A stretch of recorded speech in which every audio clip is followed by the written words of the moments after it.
The Picture of Dorian Gray by Oscar Wilde, Chapter 14. At 9 o'clock the next morning, his servant came in with a cup of chocolate on a tray and opened the shutters. Dorian was sleeping quite peacefully, lying on his right side with one hand underneath his cheek. He looked like a boy who had been tired out with play or study.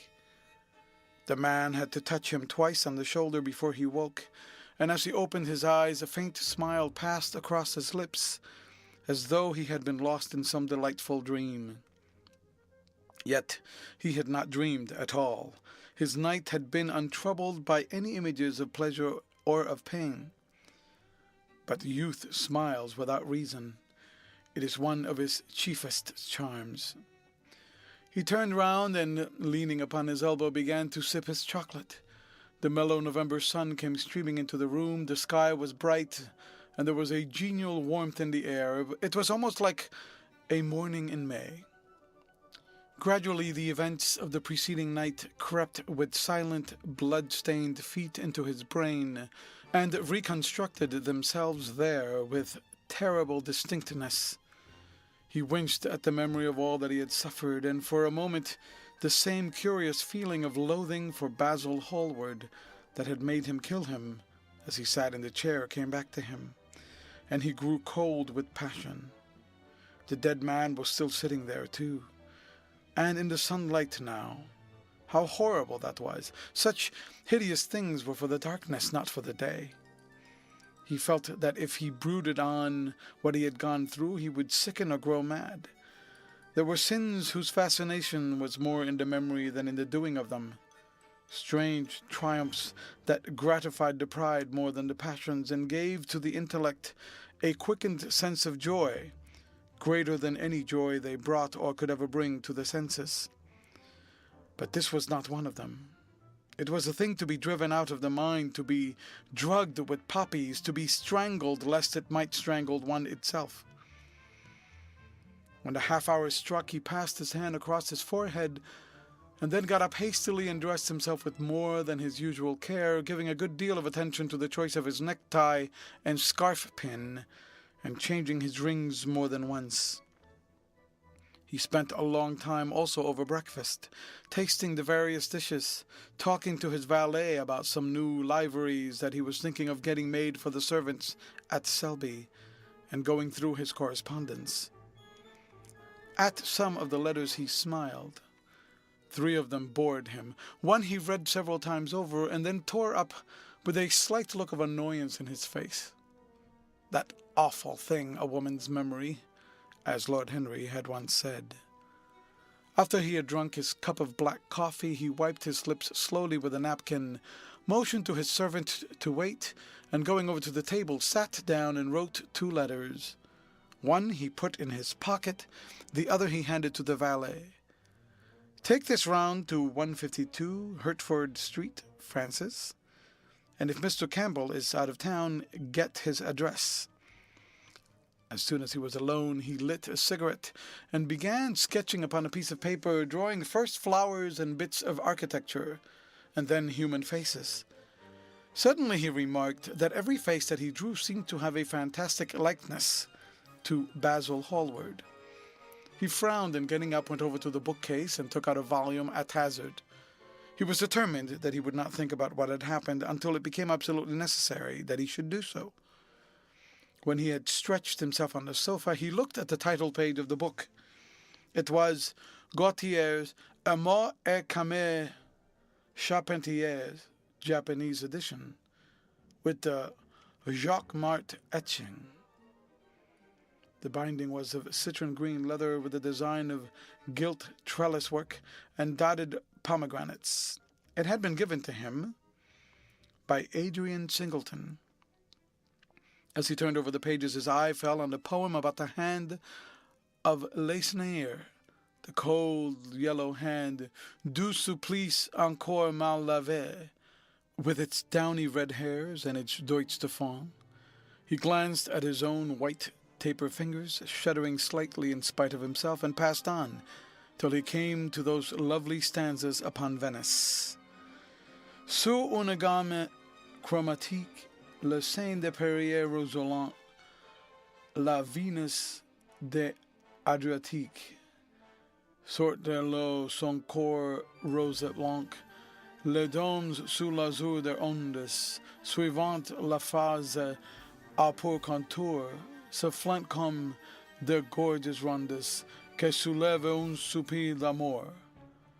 L'esquif aborde et me dépose, je tente son amarre au pilier, devant une façade rose, sous le marbre d'un escalier.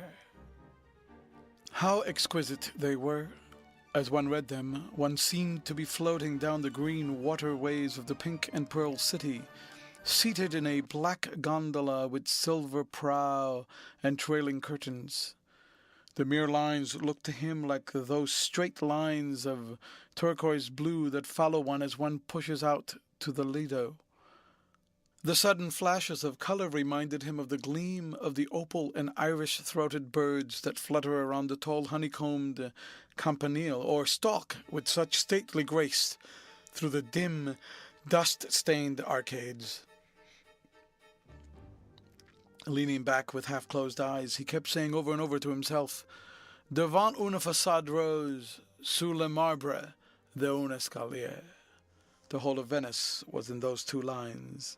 He remembered the autumn that he had passed there and a wonderful love that had stirred him to mad, delightful follies. There was romance in every place, but Venice, like Oxford, had kept the background for romance, and to the true romantic, background was everything, or almost everything. Basil had been with him part of the time and had gone wild over Tintoret. Poor Basil! What a horrible way for a man to die, he sighed, and took up the volume again and tried to forget. He read of the swallows that fly in and out of the little cafe at Smyrna, where the Hajis sit counting their amber beads, and the turbaned merchants smoke their long, tasseled pipes and talk gravely to each other. He read of the obelisk in the Palace de la Concorde that weeps tears of granite in its lonely, sunless exile, and longs to be back by the hot, lotus-covered Nile, where there are sphinxes and rose-red ibises and white vultures with gilded claws and crocodiles with small beryl eyes that crawl over the green, steaming mud.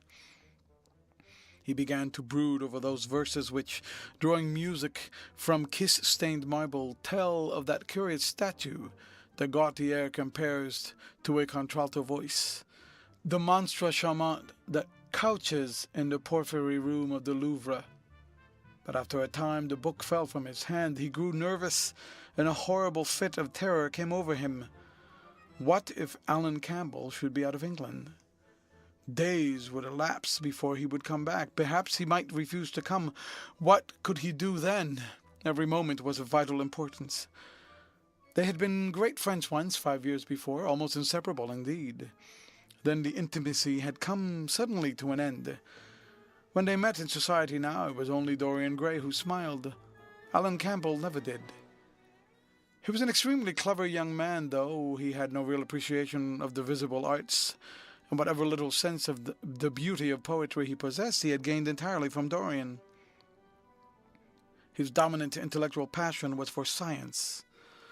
At Cambridge, he had spent a great deal of his time working in the laboratory and had taken a good class in the natural science tripos of his year. Indeed, he was still devoted to the study of chemistry and had a laboratory of his own in which he used to shut himself up all day long, greatly to the annoyance of his mother, who had set her heart on his standing for Parliament, and had a vague idea that a chemist was the person who made up prescriptions. He was an excellent musician, however, as well, and played both the violin and the piano better than most amateurs. In fact, it was music that had first brought him and Dorian Gray together. Music and that indefinable attraction that Dorian seemed to be able to exercise whenever he wished, and indeed exercise often without being conscious of it. They had met at Lady Berkshire's the night that Rubinstein played there, and after that used to be always seen together at the opera or whatever good music was going on. For 18 months their intimacy lasted. Campbell was always either at Selby Royal in the Grosvenor Square. To him, as to many others, Dorian Gray was the type of everything that is wonderful and fascinating in life. Whether or not a quarrel had taken place between them, no one ever knew, but certainly people remarked that they scarcely spoke when they met, and that Campbell seemed always to go away early from any party at which Dorian Gray was present. He had changed too, was strangely melancholy at times, appeared almost to dislike hearing music, and would never himself play, giving as his excuse, when he was called upon, that he was so absorbed in science that he had no time left in which to practice. And this was certainly true. Every day he seemed to become more interested in biology, and his name appeared once or twice in some of the scientific reviews in connection with certain curious experiments. This was the man Dorian Gray was waiting for. Every second he kept glancing at the clock. As the minutes went by, he became horribly agitated. At last he got up and began to pace up and down the room, looking like a beautiful caged thing. He took long, stealthy strides. His hands were curiously cold. The suspense became unbearable. Time seemed to him to be crawling with feet of lead, while he, by monstrous winds, was being swept toward the jagged edge of some black cleft or precipice. He knew what was waiting for him there, saw it indeed, and shuddering, crushed with dank hands his burning lids, as though he would have robbed the very brain of the sight and driven the eyeballs back into their cave. It was useless. The brain had its own food on which it battened, and the imagination, made grotesque by terror, twisted and distorted as a living thing by pain, danced like some foul puppet on a stand, and grinned through moving masks. Then suddenly time stopped for him. Yes, that blind, slow-breathing thing crawled no more, and horrible thoughts, time being dead, raced nimbly on in front, and dragged a hideous future from its grave and showed it to him. He stared at it. Its very horror made him stone.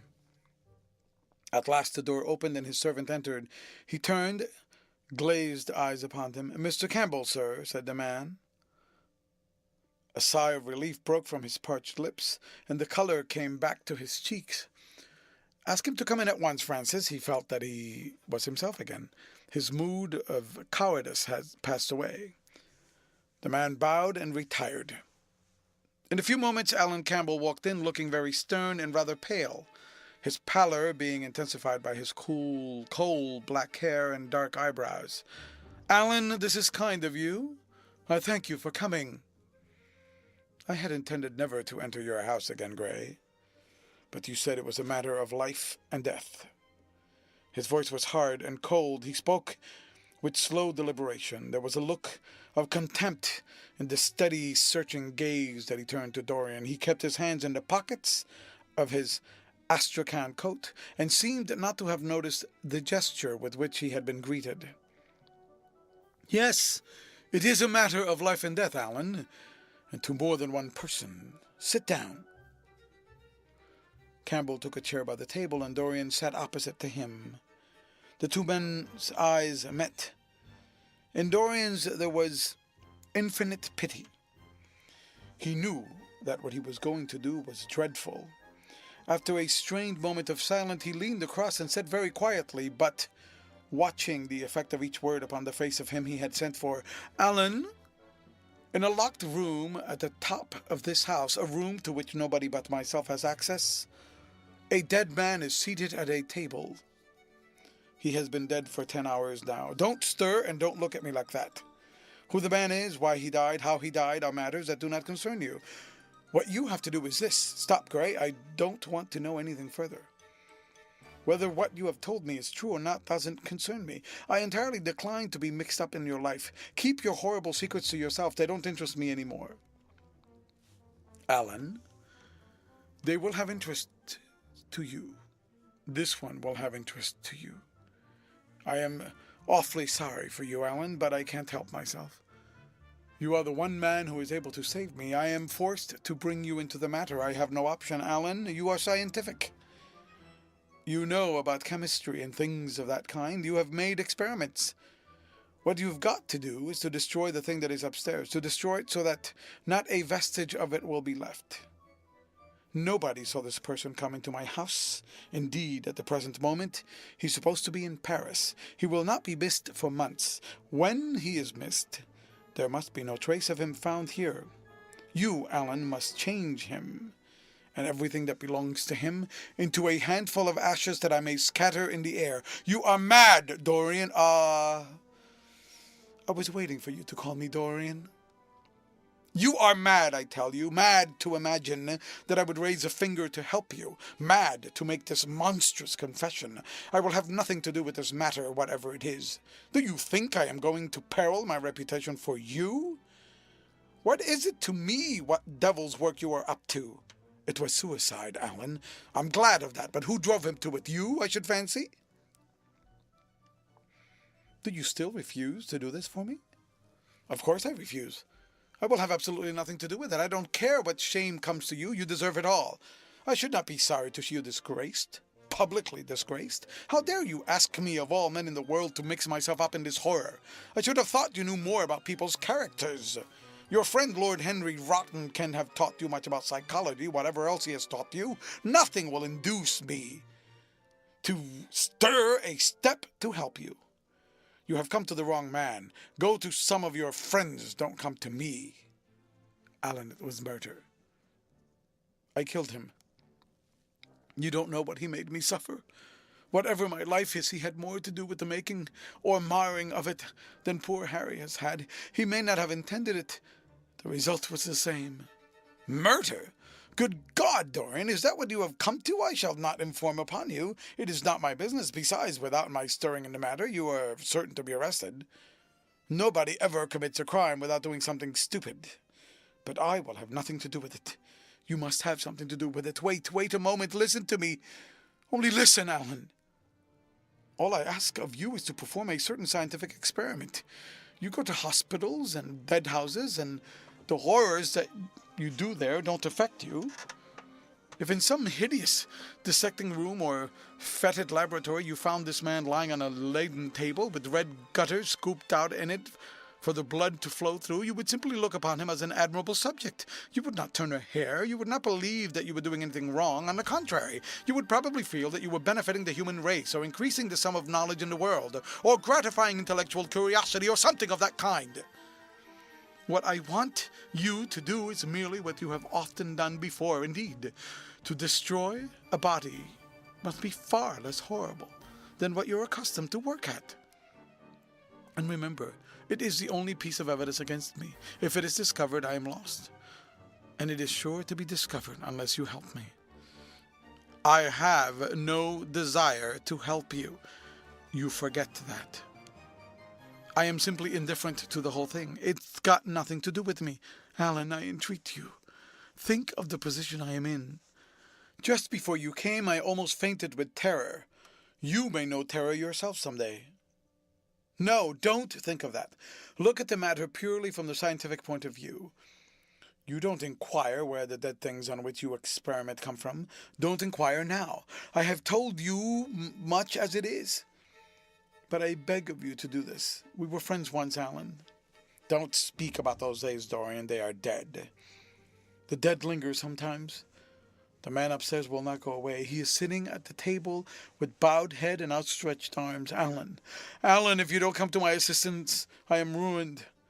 Why, they will hang me, Alan. Don't you understand? They will hang me for what I have done. There is no good in prolonging this scene. I absolutely refuse to do anything in the matter. It is insane of you to ask me. You refuse? Yes.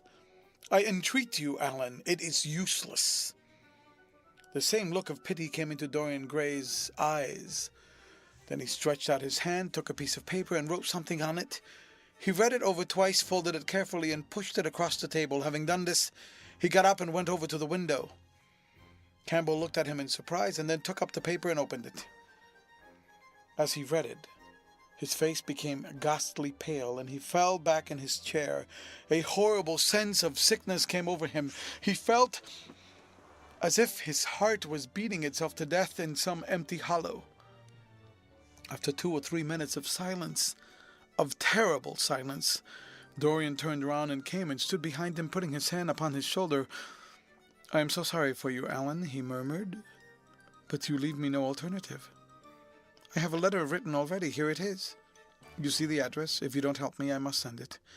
If you don't help me, I will send it. You know what the result will be. But you are going to help me. It is impossible for you to refuse now. I tried to spare you. You will do me the justice to admit that. You were stern, harsh, offensive. You treated me as no man has ever dared to treat me, no living man at any rate. I bore it all. Now it is for me to dictate terms." Campbell buried his face in his hands, and a shudder passed through him. "Yes, it is my turn to dictate terms, Alan. You know what they are. The thing is quite simple. Come, don't work yourself into this fever. The thing has got to be done. Face it and do it." A groan broke from Campbell's lips, and he shivered all over. The ticking of the clock on the mantelpiece seemed to him to be dividing time into separate atoms of agony, each of which was too terrible to be borne. He felt as if an iron ring was being slowly tightened round his forehead, as if the disgrace with which he was threatened had already come upon him. The hand upon his shoulder weighed like a hand of lead. It was intolerable. It seemed to crush him. "Come, Alan, you must decide at once." "I cannot do it," he said, mechanically, as though words could alter things. "You must. You have no choice. Don't delay." He hesitated a moment. "Is there a fire in the room upstairs?" "Yes, there is a gas fire with asbestos." "I shall have to go home and get some things from the laboratory." "No, Alan, you must not leave the house. Write out on a sheet of notepaper what you want, and my servant will take a cab and bring the things back to you." Campbell scrawled a few lines, blotted them, and addressed an envelope to his assistant. Dorian took the note up and read it carefully. Then he rang the bell and gave it to his valet, with orders to return as soon as possible and to bring the things with him. As the hall door shut, Campbell started nervously, and having got up from the chair, went over to the chimney-piece. He was shivering with a kind of ague. For nearly 20 minutes neither of the men spoke. A fly buzzed noisily about the room, and the ticking of the clock was like the beat of a hammer. As the chime struck 1, Campbell turned round and, looking at Dorian Gray, saw that his eyes were filled with tears. There was something in the purity and refinement of that sad face that seemed to enrage him. "You are infamous, absolutely infamous," he muttered. "Hush, Alan, you have saved my life," said Dorian. "Your life? Good heavens, what a life that is! You have gone from corruption to corruption, and now you have culminated a crime. In doing what I am going to do, what you forced me to do, it is not of your life that I am thinking." "Ah, Alan," murmured Dorian with a sigh. "I wish you had 1,000th part of the pity for me that I have for you." He turned away as he spoke and stood looking out the garden. Campbell made no answer. After about 10 minutes, a knock came to the door, and the servant entered, carrying a large mahogany chest of chemicals, with a long coil of steel and platinum wire, and 2 rather curiously shaped iron clamps. "Shall I leave the things here, sir?" he asked Campbell. "Yes," said Dorian, "and I am afraid, Francis, that I have another errand for you. What is the name of the man at Richmond who supplies Selby with orchids?" "Harden, sir." "Yes, Harden. You must go down to Richmond at once, see Harden personally, and tell him to send twice as many orchids as I ordered, and to have as few white ones as possible. In fact, I don't want any white ones. It is a lovely day, Francis, and Richmond is a very pretty place. Otherwise, I wouldn't bother you about it." "No trouble, sir. At what time shall I be back?" Dorian looked at Campbell. "How long will your experiment take, Alan?" he said in a calm, indifferent voice. The presence of a third person in the room seemed to give him extraordinary courage. Campbell frowned and bit his lip. "It will take about 5 hours," he answered. "It will be time enough, then, if you are back at 7:30, Francis. Or stay, just leave my things out for dressing. You can have the evening to yourself. I am not dining at home, so I shall not want you." "Thank you, sir," said the man, leaving the room. "Now, Alan, there is not a moment to be lost. How heavy this chest is, I'll take it for you. You bring the other things." He spoke rapidly and in an authoritative manner. Campbell felt dominated by him. They left the room together. When they reached the top landing, Dorian took out the key and turned it in the lock. Then he stopped, and a troubled look came into his eyes. He shuddered. "I don't think I can go in, Alan," he murmured. "It is nothing to me. I don't require you," said Campbell coldly. Dorian half opened the door, and as he did so, he saw the face of his portrait, leering in the sunlight. On the floor in front of it, the torn curtain was lying. He remembered that the night before he had forgotten for the first time in his life to hide the fatal canvas, and was about to rush forward when he drew back with a shudder. What was that loathsome red dew that gleamed wet and glistening on one of the hands, as though the canvas had sweated blood? How horrible it was! More horrible, it seemed to him for the moment, than the silent thing that he knew was stretched across the table, the thing whose grotesque misshapen shadow on the spotted carpet showed him that it had not stirred but was still there, as he had left it. He heaved a deep breath, opened the door a little wider, and, with half-closed eyes and averted head, walked quickly in, determined that he would not look even once upon the dead man.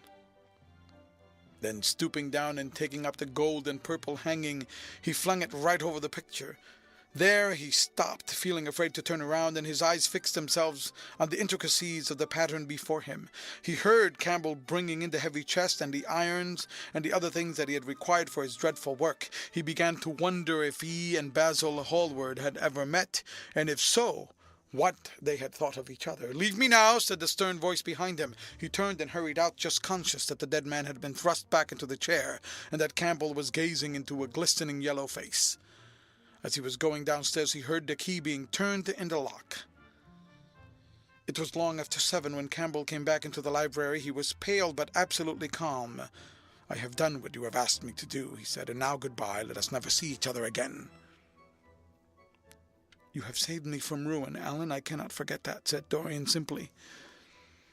As soon as Campbell had left, he went upstairs. There was a horrible smell of nitric acid in the room, but the thing that had been sitting at the table was gone. End of chapter.